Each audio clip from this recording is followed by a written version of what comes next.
Hello and welcome to Boomer 11, and we are here to talk about the match, of course, which is happening between Croatia and Japan.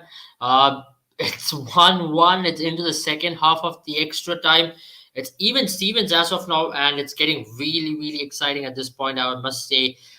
It was Maeda who scored that first goal for Japan before the halftime.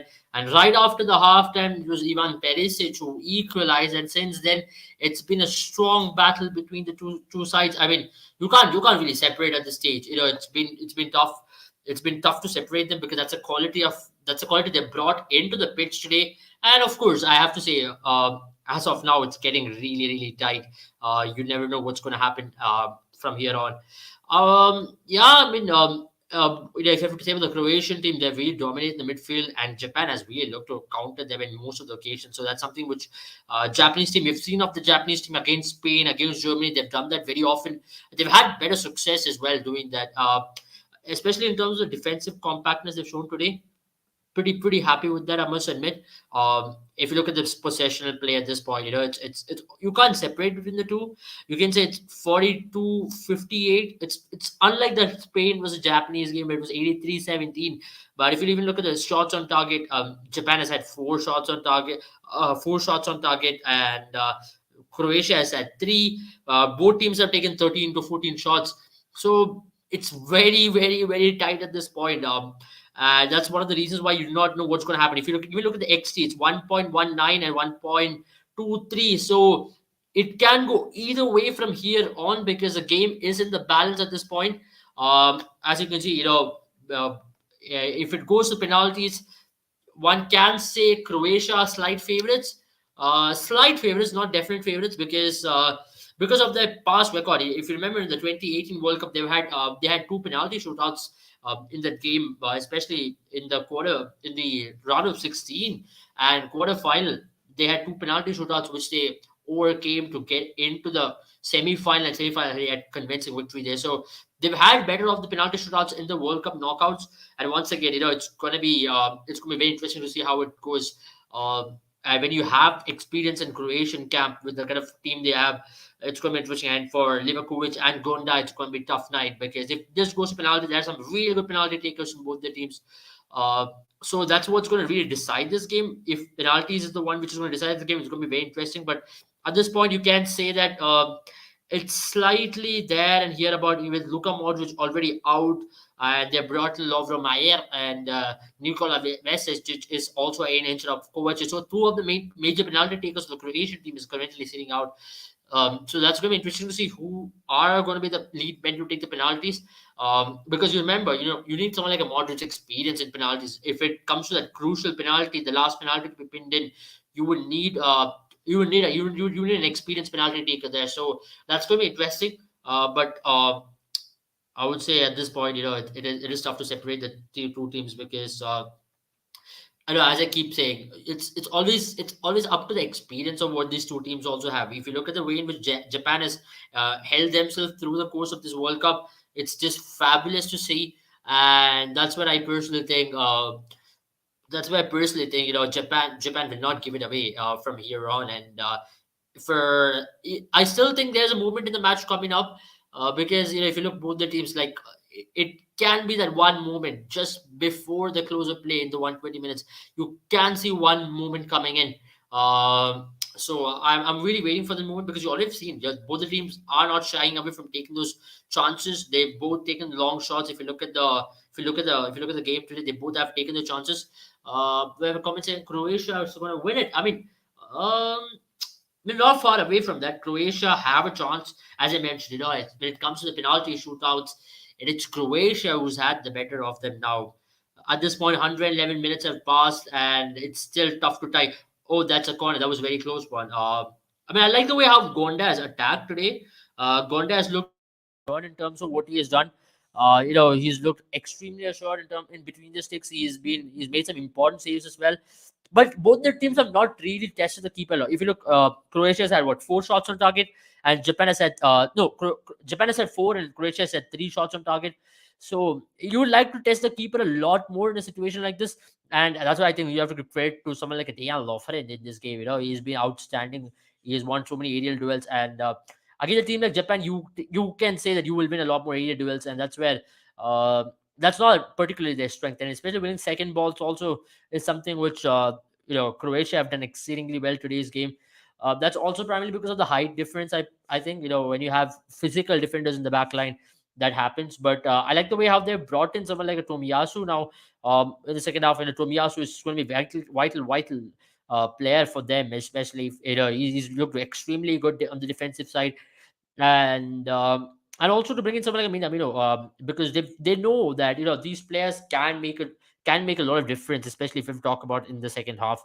Uh, yeah, so that is what it is at this point of stage, and also to have someone like Asano. Asano is also a fine player, and also our Taneka, who plays for Dusseldorf, is back. He was a substitution which was brought in right before the second half of the extra time. So as of now, I still see I see a counter attack coming in, and I see that coming in from Japan.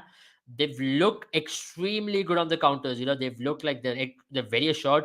And I also have to give credit to the Japanese midfield. They've really looked. They've not let Croatia to dictate the terms. I thought Endo has had one of the best games today. I think if you look at his heat map, you can understand that he's at an outstanding game in terms of the way he has played. I'll pull up his heat map in a moment, but I think you have to give credit to someone like an Endo today, just because of the way in which he has played, the kind of way he has dominated the midfield. When you have Kovacic, Brozovic, and Modric in the opposition, it's very tough to dominate the midfield. But then Endo has made sure that the things are staying pretty much on track, and that's why I think Endo has had a very good game so far. And if Japan go on to win, I think he is my man of the match performance. I know Maeda did score, but then Endo's dominance in the midfield has really made sure that they stay in the hunt, because you have seen this with the Croatian team. If you let the midfield dominate you, they're going to make you pay. Oh, that was close. That was extremely close there, and going to be interesting to see how game turns around from here on, because you can understand that there's one counter coming from either of the teams, and that counter is possibly going to decide where the game is going to be headed on to. As of now, it's even Stevens. As I already mentioned, I'm going to pull out Endo's heat map right now, because that'll possibly suggest you how good a game Endo has had today. And if Japan goes on to win, he is my man of the match, because he's made sure that someone like a Modric does not have the game which Modric desires to have. And Minamino's on the ball. Endo once again. Endo is creating chance. Wow, that was a good ball. He played the ball wide, and once again, Endo being the catalyst of that play again. Endo's awareness to the way he is 2 steps ahead of the game. He understood every movement of the Croatian midfield. His defensive work rate was outstanding. The way in which he progressed onto the finals, putting those final balls in, that's also been extremely good. I'm just Endo's heat map today, right? He's been just wonderful to watch. Oh wow, that's pretty close. But yeah, talking about this is Endo's heat map today. I mean, this is the heat map at this point of stage. I think he's still having that kind of a game. I think Endo is going to be very crucial for them, especially in the last 5 minutes, for them to hold up the play, not let Croatia break as well. And also, Endo has won some really important tactical fouls this match. If I've noticed, there were occasions where Perisic was really having that moment. The momentum was with Croatia after that first goal, after their equalizer rather. That's when someone like Endo really calmed things down, slowed down the game, and you have to give to him. But alongside him, I thought also Yunya Ito had a decent game as well, in terms of him playing on the right hand side for the Japanese team. He's had a decent game. Especially for him to put in the work rate both defensively and offensively as well. He has made some key passes today. Also him winning the balls, especially trying to make he has won some important duels today, especially on the right hand side. I thought he's one of the important players from their team as well. Then, but if you talk about the Croatian team, I think they've had a very quiet game today when you compare it with any other day's play, because that's what you get from the Croatian team as well. If you keep them quiet, especially the midfield quiet, then they don't tend to really hamper you a lot, because they don't have that quality striker in them, right? They don't have a striker who can really dictate, like Mandzukic, who can really get into that positions, and once he's in the box, he can be extremely threatening. You don't have a figure like a Mandzukic there, so that's why, or even a Rebic, for example, you don't have a figure of that sort inside the box. So that's where I think Japanese defenders will be much more calmer in terms of not having to defend a striker of that level in this game. But nonetheless, I still think the game is right there. You never know what's going to happen from here on. I mean, Brozovic has had a decent game so far. That's something which Brozovic will always have. Brozovic has really looked to drop in as well whenever it's needed. He's made those runs because Croatia has had looked to attack, because Croatia knew that the only way they could possibly take the game on is by attacking them, and for getting to the final third, putting the balls in. I still think long balls. The Croatia should try a couple of long balls at least. Now you have 4 minutes to go, maybe 2 minutes more added into the final half after the end of 120 minutes. So interesting to see how they are going to operate. I still think Croatia should be putting in more balls into the box, test the Japanese defense, but at the same time, they should be wary of the Japanese counter attack because it can come out of nowhere. You have a Tanaka who's brought in, you have a Sano who is extremely good on counters as well. Uh, it is what it is. As the game stays, uh, it is even Stevens, and it's 117 minutes which has been played. So you have 2 minutes plus the added time. I don't think a lot of added time will be there. Maximum of 2 minutes.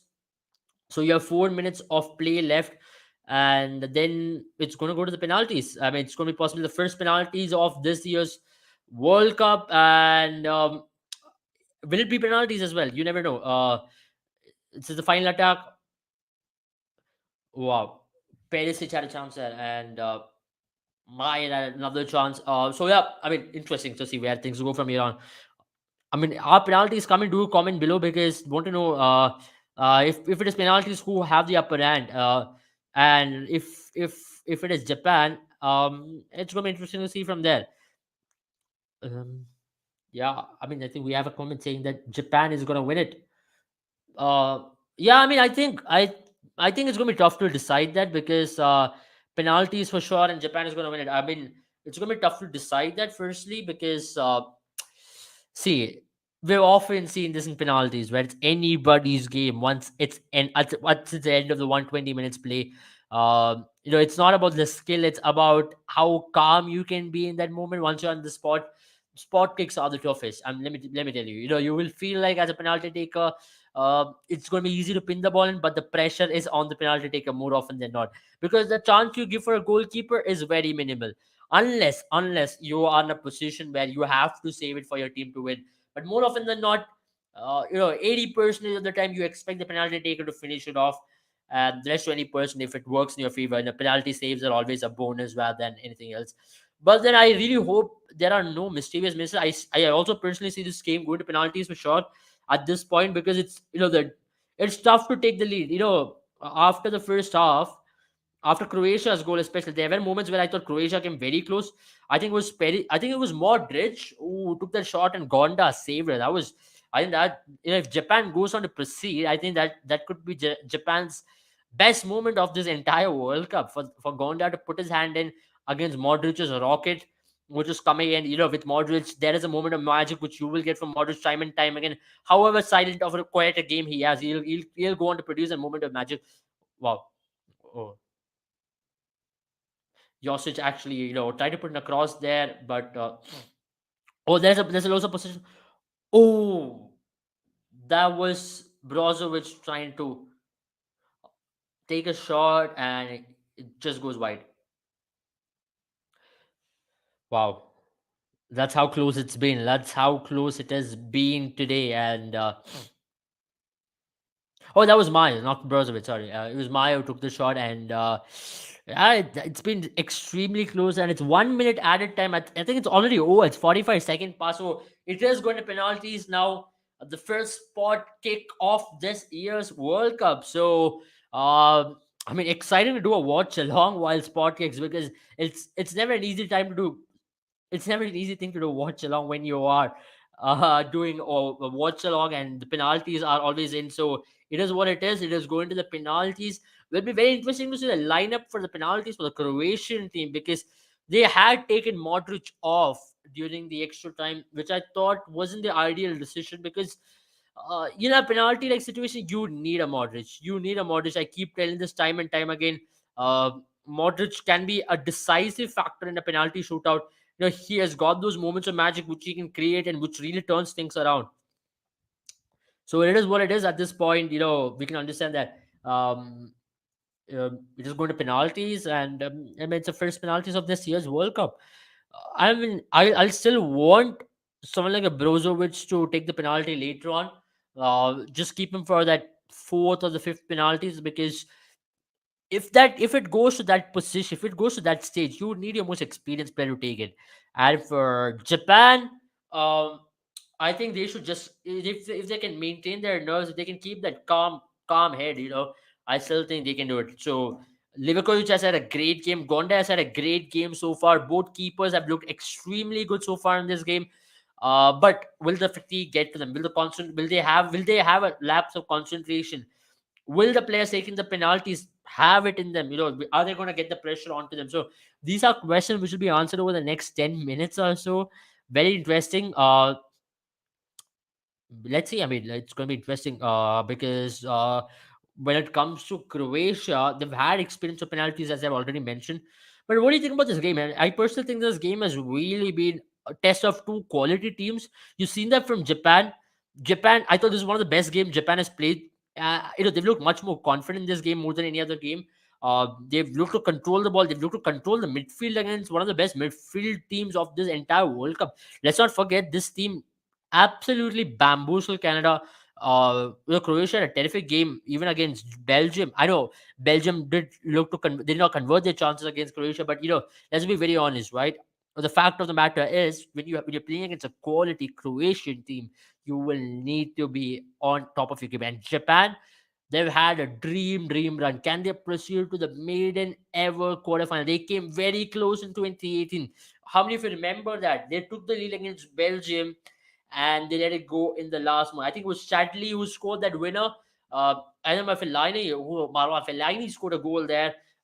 Belgium came from the back to take the lead and proceed into the quarterfinal. But Japan was extremely unlucky there. I was so impressed with the Japanese team there. And this World Cup, they've been the true underdog. Let's be very honest.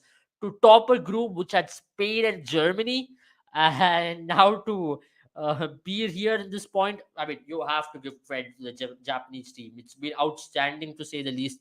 Uh, and let's see. I mean, uh, that's what it is. That's something which we keep talking time and time again, because with Japanese football, the kind of rise they've had in the last two World Cups, it's been impeccable. Because often what we tend to do is we don't rate Asian teams highly against European teams, right? That's also because we feel technically they are going to be much inferior, which is a fact, which also we need to all accept it. But the fact is that when it comes to these kind of movements, you have to say that teams like Japan, teams like South Korea, they've really shown the world that what they're capable of doing. And also kudos to Australia as well.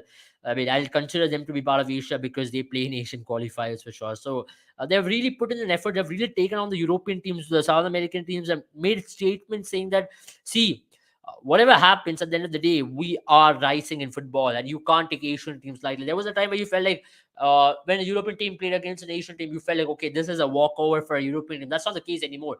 This is the World Cup runners up of the last World Cup, Croatia, who has had a decent World Cup so far. For them to take the game to the penalties, to defeat Spain and Germany, are two hot favorites of this World Cup, to get past them in the way they did, to show the belief. I mean, it's outstanding for the Japanese team, to be honest. That's something which I think. Uh, that's something which I think comes with intense. That's something which I think comes with a lot of preparation, comes with resilience, comes with a lot of planning, which I think they've done exceedingly well. Uh, and I have to give credit to Japan for that. This is something special what we are witnessing right now, and you never know what is going to happen in the coming World Cups as well. For Japan football to really grow from here on, that they have an opportunity to really grow. I have to also give credit to Hajime Moriyasu. Hajime Moriyasu. I mean, they appointed Hajime Moriyasu after the last year's World Cup. I think it's the first ever time they've had a Japanese national as a coach for their national football team. So, and the way he has transformed these lads, it's outstanding to watch. I remember he coached the under 23 Japanese side. He's a manager who's very accustomed to Japanese footballing culture, the players, and also you have to understand they've got a lot of players who are playing in Europe this time. Before we used to have a Nagatomo, Honda, but now you have a Minamino, you have a Ritsu Duan, you have Asano, you have Tomiyasu. All these lads are starters for their for their respective teams in Europe as well.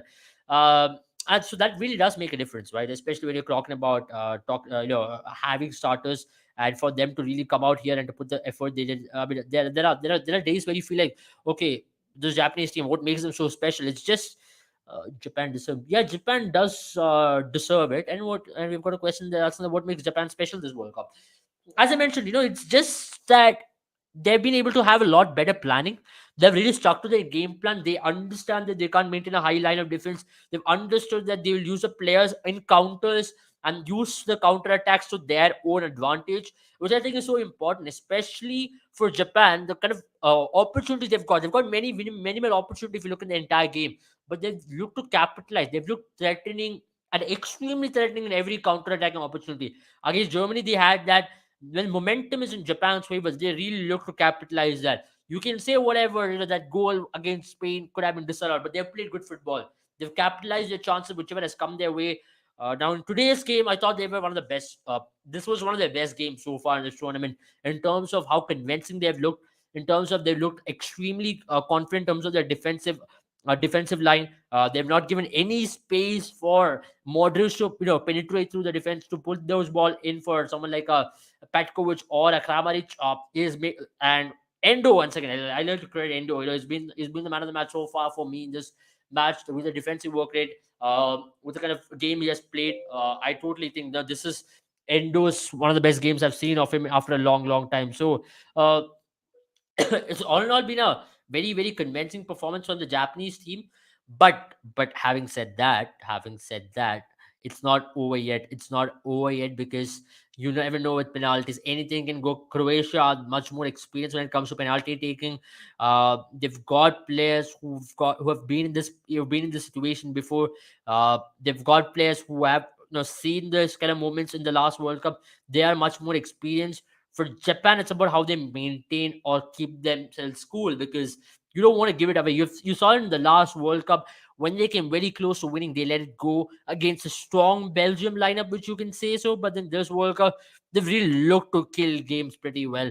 But now it's anybody's game. Penalty shootout, there is no favorite in shootouts. No matter which team you play, if there is even if two teams of contrasting qualities have to come together. Penalty shootouts really balances this out, and that's the beauty about penalty shootouts. But at the same time, that's something which was also against the whole concept of penalty shootouts as well. But then, having said that, I personally hope we have a close penalty shootouts. You don't have some tragic misses because that really affects players as well. You saw that in the Euros where you saw three players missing it, but then I hope that's not the case. It really got to them, but then since then these players have really stepped up. To be very honest, I have to accept it.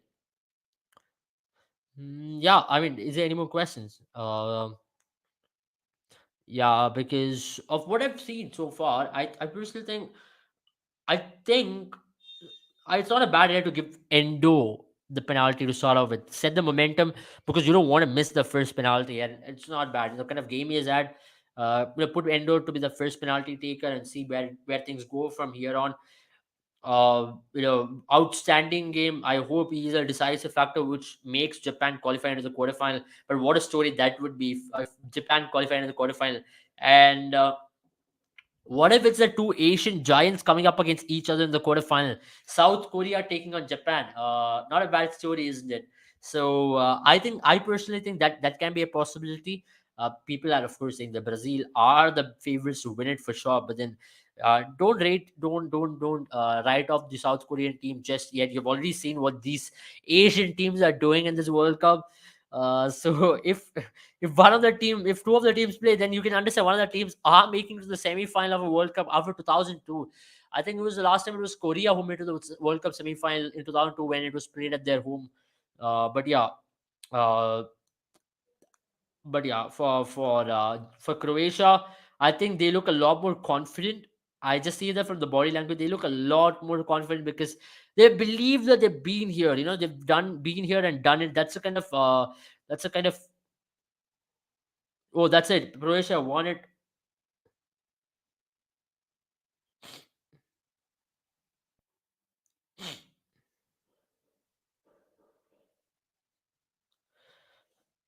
Yeah, Croatia has won the penalty shootouts, and as I keep saying, it's just Livakovic has had one of the best games. I mean, that's something which we keep saying time and time again. Uh, the three penalty saves which has come today. Uh, Yeah, I mean, as I keep saying, it's Croatia who believed that on this day they are the better team, and they just understood it a lot better. They had that belief. They really felt it. You could sense it that they were the better team because of the quality they possessed, and not just that. I personally thought it was Croatia who has had the better of in these kind of moments as well. But it is what it is at the end of the day, and you have to say that it is Croatia who makes it to the quarterfinal.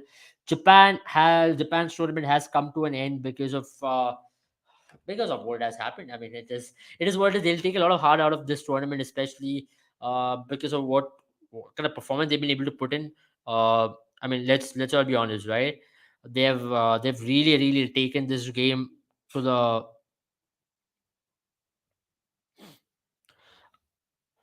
I mean, it is. If you're in India, you know that penalty shootouts was not shown by the GOTV, which is which is funny. I don't know why didn't they not show the penalty shootouts in India. I mean, it is very weird at this point. The penalty shootouts were taken away for ads. That's just pathetic. I mean, that's just pathetic broadcasting. It's the first World Cup penalty shootouts, and you just forgot to broadcast it. I mean, that's just awful. I mean, that's as awful as you can get, to be honest, at this point, because uh, I mean, it's just bad. Uh, okay, it's what it is. Let's just get over it. And it's Croatia as one. At one point, I thought that the penalty shootout is yet to be taken, but the penalty shootout is over. I mean, that's funny, to be honest. How penalty shootouts has gotten over. I'm a little shocked. I did not get to see any penalty shootout because our host broadcast, I mean, the broadcaster from India region decided not to telecast it. I don't know for what reasons, but nonetheless, I hope. I just hope they just get better. I mean, I have various things to say about that app because it's been one of the most awful telecasting of a football tournament in Indian, in at least in subcontinent for sure after a long time. But I really hope these kind of things don't keep happening because I mean, in a World Cup round of 16, you forget to telecast penalty shootouts and you telecast ads. I just don't know what to say about it, to be honest. But it is what it is, and we'll have to say that Croatia have progressed into the quarter final of the World Cup. They've had this is their second time qualified into the quarterfinals of World Cup in their successive time. Had a fantastic games. I've had a fantastic tournament so far. Looked very jaded in the game against Morocco in their opening game, but since then they've looked like a team on a mission. They've looked like a team who really want to make a statement in this tournament once again. They want to prove to the world that last time's run wasn't just a fluke or it wasn't just by chance. They really worked hard for it. Now they will possibly face Brazil or South Korea. We'll know the result of that game in a couple of hours. Who's going to face them?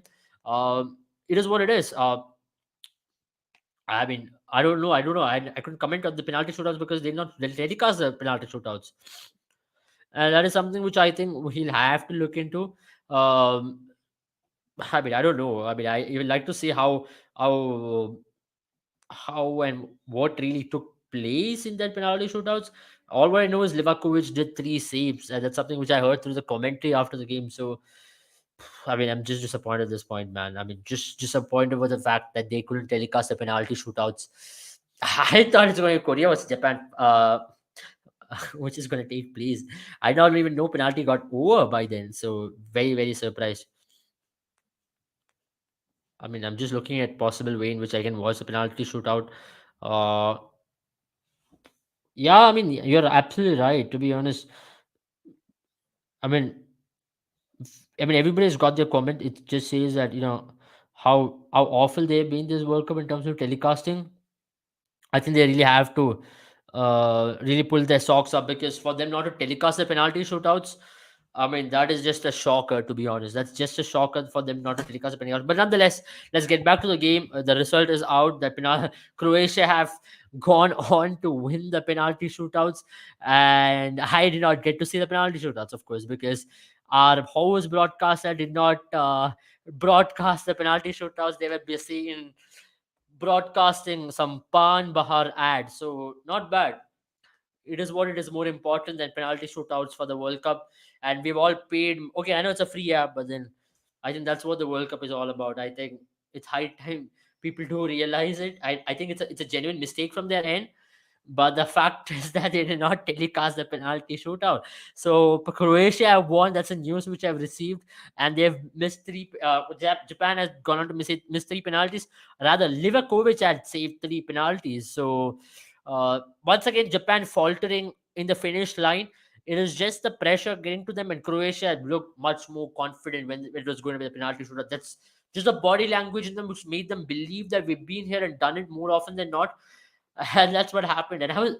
And for a second, when the host broadcaster, the broadcaster showed the Croatian team celebrating, I was like, what really took place?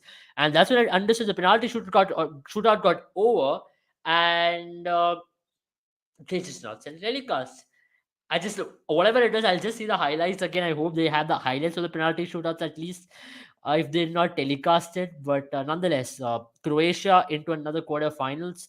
I think Modric, Brozovic, Kovacic, these lads, Perisic, man. I keep telling about this lad time and time again. He's one of the most underrated players of this team, or underrated players in European football, rather. When it comes to playing in the wing back position, for him to stay wide and for him to cut in when required, for him to give in the defensive work rate. I mean, he puts his heart on the sleeve every game. Ask him whatever. You want to play him as a left back, you can play him as a left back. You want to play him as a left wing back, play him as a left wing back. You want to play him as a centre forward, play him there. He has done it all, and he's so underrated. He doesn't get the recognition he does, and he's only 34. In the last World Cup as well, you saw in important games, this lad steps up time and time again. That's why I absolutely have adore this lad, adore someone like a Perisic, because you have to say players like him who's ready to put in a shift for your team. These are vital players at the end of the day. These are players who really makes a difference for your team. These are players who really makes difference when it comes to these important situations, and that's what we saw today as well. Perisic did make a difference. Perisic made a difference in a huge, huge manner for the Croatian team. I'd also have to say, someone like Brozovic had a very decent game. He had a very calming effect in the defensive midfield area. He did not let the ball penetration go through. But if I talk about Japan, uh, fantastic tournament. It's a shame that it had to be decided in the penalties for them to go out. When it comes to the game, I thought they were one of the best teams out there. Their best performance on the field came today. Though they did not get the result they would have decided to, but their best performance came today. Endo, special mention to him. Have to say he was great. I have to say some of the big players. These lads do step in when it matters the most for them, and that's what matters the most ultimately. And I also have to give credit to someone like a Junior Ito rather. Junior Ito had a very good game. And when it comes to him putting the work, very great. Ritsu Ruan had a very good game, and the scorer, of course, Maeda. Maeda was outstanding today. He had a decent game. He scored a goal. He was looking extremely threatening in front of the box. Uh, I would say so. Yeah, that is what it is. Ultimately, that Japan are on their way out. Unfortunately for them, one of the best stories of this year's World Cup. You'll remember this run of Japan because no one predicted them to top that group, which are Germany and Spain. For them to come this far in the tournament, for them to really, really take the things on. My goodness, I'm just watching the penalty at this point because I just don't have any words to say. It's been just poor, poor broadcasting from Geo Cinema.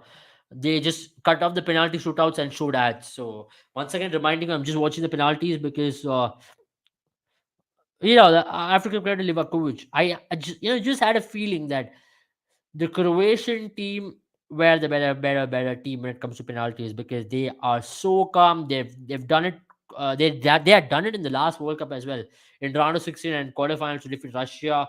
Uh, and also Denmark in the last World Cup. They defeated both Denmark and Russia in the knockouts in penalty shootouts, and they maintained their 100% record in penalty shootouts in the FIFA World Cup. History does matter at times.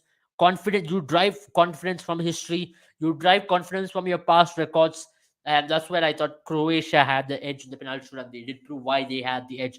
Credit to Livakovic, he has had a great game today. Even between the sticks, he looked so assured. I know he let go of that one goal, but out of the 13 shots, he's looked extremely good. He's given them that calming effect, and for him to step up in the penalty like this, absolute gem of a player. But still, my man of the match will be Endo if we talk about the full time game.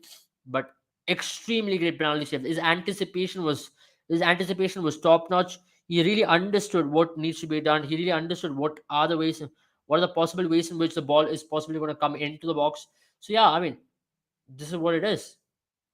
It is what it is. Uh, it is Japan who are crashing out and Croatia are through, but nonetheless, they'll take a lot of out of it. Um, Thoughts on this game? If I say, unfortunately, that's it. That's unfortunate for Japan, but Croatia will be giving any team on their day challenge. They're very close to making it to another semi-final of the World Cup and possibly another final as well. You do not take the Croatian team lightly because they are one of the most coolest heads out there. They perform as a team. They're tactically very good, midfield dominant. They know they have their own constraints. They know they have their own weaknesses in the team, but they try to cover it up by playing as a team. Uh, that's the most beautiful thing about this Croatian team. They just like to cover up their flaws by playing as a team, and that's a very good thing to do. And as in a World Cup like this, and big tournaments like the World Cup in Euros, they had a disappointing time in the Euros. And remember, even in the Euros, round of 16 game against Spain, they were 3-1 down. They made it 3-3. Then the extra time it went 4-3. They have the instinct of not giving up. That's a beautiful instinct to have. But ultimately, I have to say that. It is what it is. Yeah, they are a team to reckon with. You don't take them lightly. You can understand the last World Cup. They had a very bad game in the final, and that was just because of the sheer quality which the French team possessed. But other than that, even the run to defeat England in semi-final, that was a dominant performance from them. To defeat Russia in the quarterfinal, they were the home team. Russia were very close qualifying into the semi-final as well. They had a very good tournament until then. So it is what it is ultimately. Uh, um, but I have to say, this is going to be remembered in their history for sure. They will get only better from here on. Uh, they are a team who are growing. They have players who are playing in Europe at this point, and come the next World Cup, if they have a better planning, I'm pretty sure they will have a good Asian Championship in the next year. If they want to have a good decent Asian Championship, they'll come even more resurgent in the next World Cup for sure. That's going to give them a lot of confidence. That's something which I'm personally looking to see, because we've often seen with a lot of teams like this, that how they would want to get some of the confidence. Now, two round of 16s exits in the World Cup, and not just that, two round of 16 where the games were extremely close. Now this World Cup especially, they've defeated two quality European teams. Now, what more do you want to ask for them? Absolutely, I mean, everybody feels sad for them because of performance they won everybody's hearts. Now, if I have to pick one team who has won everyone's hearts through the course of this World Cup, I would say it's just a Japan national team, because nobody expected them. Nobody really gave them a chance at the start of the World Cup because of what the reputation they carried, because of the group they were put into, and for them to come out on top of that, that's just outstanding.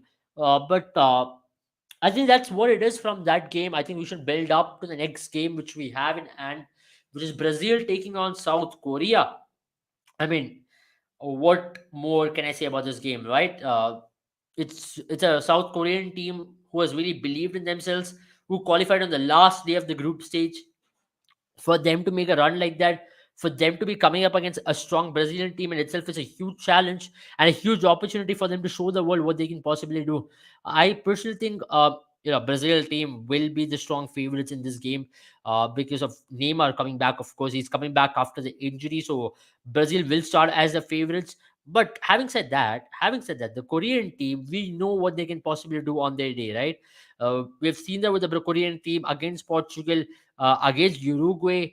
They know how to get results, and for Brazilian team, you cannot afford to take the Korean team lightly, because they can punish you. They can punish you, and uh, because you've seen, yeah, they have players who are extremely good when it comes to, creating those moments in the field.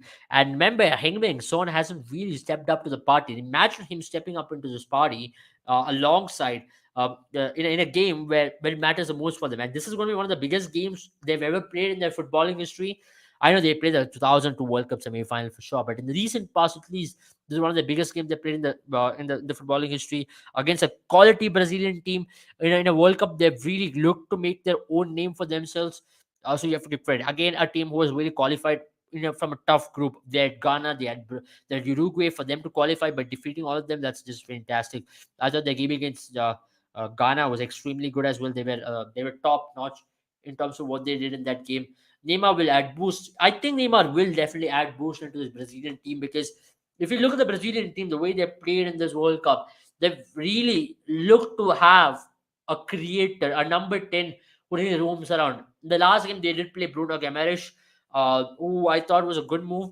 Him getting some minutes under the belt before the knockouts is going to be so important, because there will be a situation where you might have to bring in a destroyer like Bruno Guimaraes, or you might need him to come off the bench in an important game in the knockouts, where you will need a fresh leg of Bruno Guimaraes in the pitch. And that's what he has done. I personally think Vinicius has had a very good tournament so far.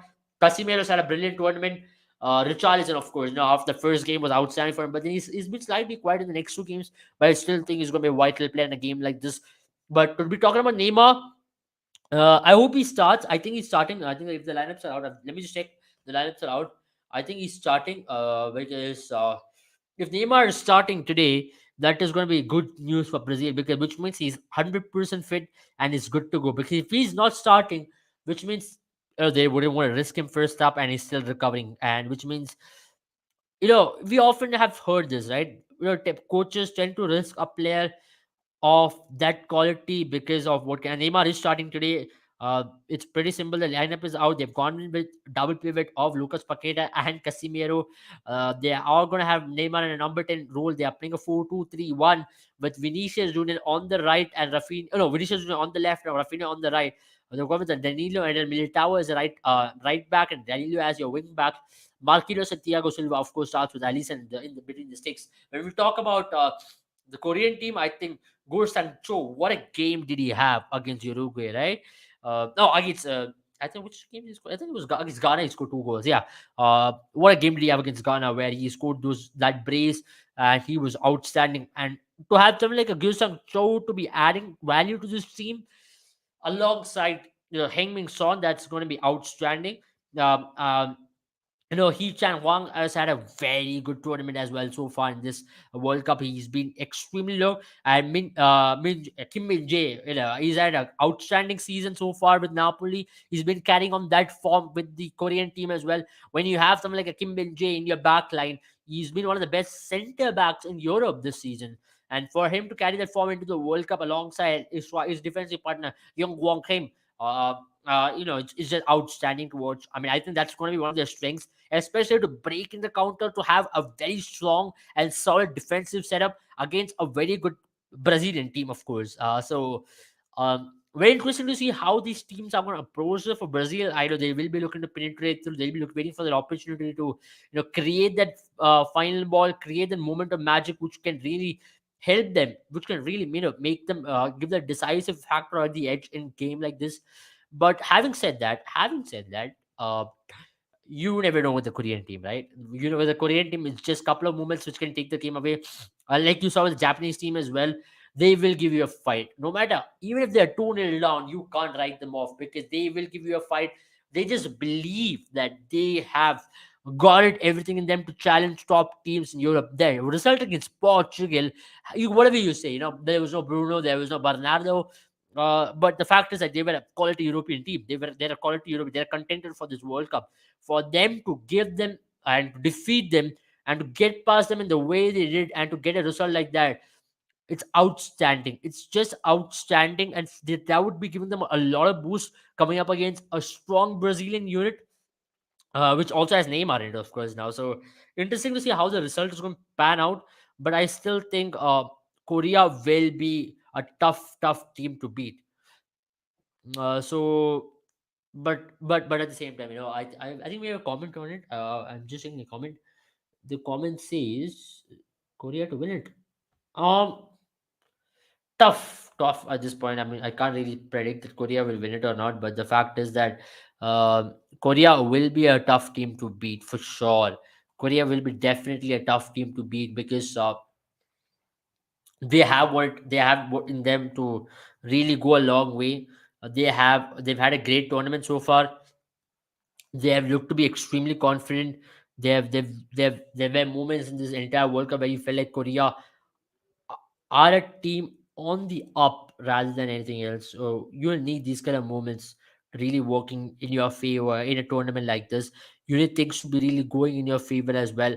If you have slight bit of luck, especially in knockouts, you need slight bit of luck going your way as well. I know you need skill, but if you have some bit of luck, especially if Korea takes a 1-0 lead, if they can see the game through, uh, that's what all it would require for them to create history, to get past the strong, hot contenders of this World Cup, go into the next round to face a very good Croatian team. So anything is possible in football, as I keep saying. It's a funny sport, and this World Cup has been the most evenly balanced out World Cup after a long time, because of what it has brought for the spectators, because of the quality of teams, because of the quality of oppositions who have come up against each other as well. So you can't really take apart each other in terms of that. But yeah, uh, but whatever you say, this World Cup will be remembered for a lot of reasons, especially because of the quality of competitions. You've seen some upsetting results, or results, surprising results rather, because of the kind of balance it has had this World Cup. As I keep saying, before the start of the World Cup, because of the injuries, because of the fatigue a lot of teams carried, this World Cup was going to be decided on the fittest team on the park on that particular day more than the skill. And that's one thing which we are seeing, teams who are able to stay fit through the course of 190 minutes, especially towards the latter half of the game. They're able to see through the game, they're able to get those results in a better way. uh, that's something which I personally think has been the highlight of this World Cup so far. And if it continues the way it does, I'm pretty sure this World Cup will be remembered for a lot of good reasons as well. uh, I hope it ends in a beautiful way. Now, this is the most exciting part of the World Cup. Right now, you already had two quarterfinal fixtures, which are decided, which is Australia taking on, sorry, is Argentina taking on Netherlands, and England taking on France, which are two mouth-watering fixtures. And you'll have the third one decided today, and fourth one decided tomorrow. So, Son to score today. Yeah, I mean, there is a possibility. I'm not going to predict anything at this point, but there is a high chance that Son can maybe score today, because what Son really brings onto the party is that Son has got that ability to really create those moments of magic once again. If you give him the right, if you put him in right spaces, and if you allow him to break, especially with their left hand side being slightly weaker, I hope Son switches play, moves on to the right for again takes on someone like a Danilo, and he can maybe put in Thiago Silva is outstanding, but then Thiago Silva is not the quickest. You can test Thiago Silva and you can test Danilo. And that's something which I'm looking at. I hope there's a lot of switch of plays which I can see from Heung-min Son. If you're going to see a lot of switch of plays from Heung-min Son, that's going to be an exciting thing to watch, because he can cut into spaces. He can really create those opportunities from the right hand side. Because on the left hand side, you still think Eder Militao is going to be a tough cookie to beat. And Rafinha also puts in a tough work defensively. So it's going to be tough for Heung-min Son to beat the right hand side, because he's playing on the left today, and for him to cut in and switch spaces, switch plays, and get in the right hand side, that's going to be interesting to watch. Uh, but it is what it is at this point. I think we are going to end our live right now. Before that, I will point you out the fantasy team of the day.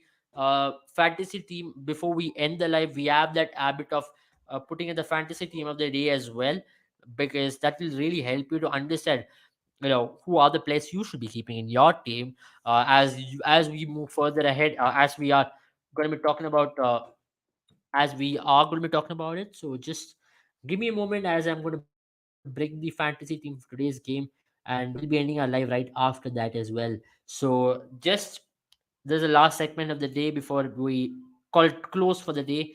So there's a fantasy team for today's game. And who do we have here? Who are the players we have gone for in the fantasy team for today's game? To have a better understanding of the players, to have who are the players who can really make a difference in today's game. If you have understood, if you look in a game like this, you will tend to go in with lot more Brazilian players because of the impact they can bring into a footballing pitch, because of what they can possibly do on a footballing pitch as well. I'm just going to pull out the fantasy team. Uh, this is the fantasy team for today. These are the players we've gone with. We've gone with the Heung-min Son, Neymar, Rafinha, Casemiro, Lucas Paqueta, Woo Young Jung, Kim Min Jae, Young Dwon Kim, and also we've gone with Alexandro. But Alexandro is not starting, so you can go in with a Danilo or a Eder Militao as well. So not a bad thing. Not a bad thing. Not a bad ploy to go in with today. Not a bad ploy to go in with today as well. Uh, and yeah, I mean, as I noticed, when you pick up a fantasy team, you have to always make sure that you are going with your instincts. It's so important to have a strike option in Richarlison, because when you have Richarlison up front, what it really helps you is that he'll give you the attacking threat. He will give you that he'll give you the attacking outlet up front, especially. And also with what you get with Richarlison is also that his scoring form has been good, and you can go with Neymar today because he's fit. He's had a great tournament. Had a great season so far with PSG. Yeah, he has had the most goals and assist contribution in Europe this season, and that is going to be a vital factor in today's game. So I personally would like to take you people to go in with Neymar and see where things go from there on. So once again, I remind you guys to download our app. It's available on Google Play Store and Apple App Store. And also remember, there are some exciting things to be looked onto. Be part of our fantasy contest. The top 10 winners will be added into a raffle where you will get a chance to win uh, 5 iPhone 14 Pros. So that is an opportunity where you are in with if you're from the African Eastern section. And there's also 45 G Shocks for grabs and 4 Sharaf DG electronics, which you can play and win in Sharaf DG Predictor. So these are things you can win for absolute free of cost. So do not miss out on the opportunity to really make the most out of it. This is an opportunity to get on the app right now. The link is in the bio. I'll have a smashing time with Boom 11. So pick, play, and win with Boom 11 and have a fantastic time this World Cup. Take care. Adios once again and have a good time, all of you.